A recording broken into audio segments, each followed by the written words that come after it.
kwangu katika bunge kwa kweli nilifungua ukurasa kwamba niliingia na kitabu cha dini yetu na kala kiapo kwa kitabu hicho.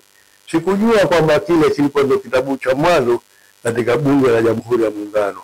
Sasa ili hadithi zilizokwenda zikatambaa, watafiti wa Kisingasinga wakafanya utafiti na utafiti ule ndio kazaa kitabu hichi hapa ambayo inazungumzia historia ya Masinga Afrika Mashariki. Kwa hivyo katika watu ambao waliweka historia ya usanii wa majengo, usanii wa picha za kuchora na siasa katika Tanzania ni babu yangu, na mimi kama mtu wa kwanza Singasinga kuingia katika bunge la Jamhuri ya Muungano. Unajua wakati huo Zanzibar ilikuwa ni kitovu cha biashara, na Zanzibar kulikuwa na uhuru wa kuabudu. Kwa hivyo dini zote, kabila zote, rangi zote walikuja hapa na akaachiwa kufanya mambo yao ili mradi tu wasivunje sheria za nchi.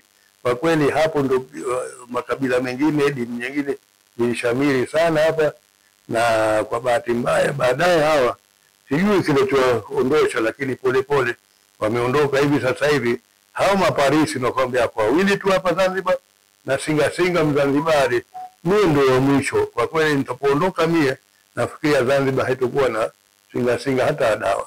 Kwa kweli nilitembea nao sehemu mbalimbali, lakini kwa karibu kwa sababu alifikia mjini tuliteremka Ngome Kongwe.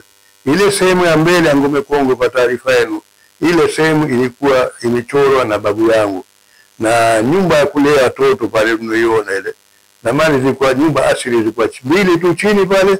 Babu yangu alifanikiwa kuongeza ghorofa moja na kuweka ile tundu ambayo inapita magari pale. Na jambo la tatu kwa pale, kwa sababu nilikuwa karibu na pale kufikia, niko na haraka ni landscape, ni usanii wa ile Forodhani Park pamoja na ile jengo mnaliona ambayo tulikuwa tunaita ni Bernstein. Kwa kweli hizi ni kazi ya haraka, na kwa kweli alivutiwa sana, na baadaye tukaja nao tukaingia nao mitaani kwa mjini, tukaishia safari yetu hapo soko la Watumwa Mkunazini. Baada pale tukaachana, na nategemea amesema kwamba watakuja tena kwangu na nionyeshe historia ya jamii yetu kwa jamii ya Zanzibar.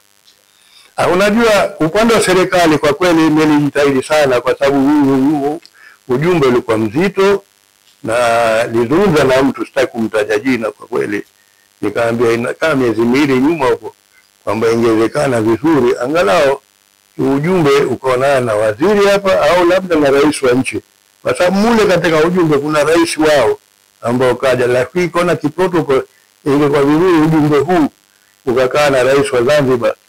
Na najua kama mheshimiwa rais anajitahidi sana kunyanyua hali za uchumi hasa katika masuala ya utalii, na nafikiria hii ingepatikana nafasi ingekuwa jambo la kheri sana na ingesaidia katika utalii wa Zanzibar.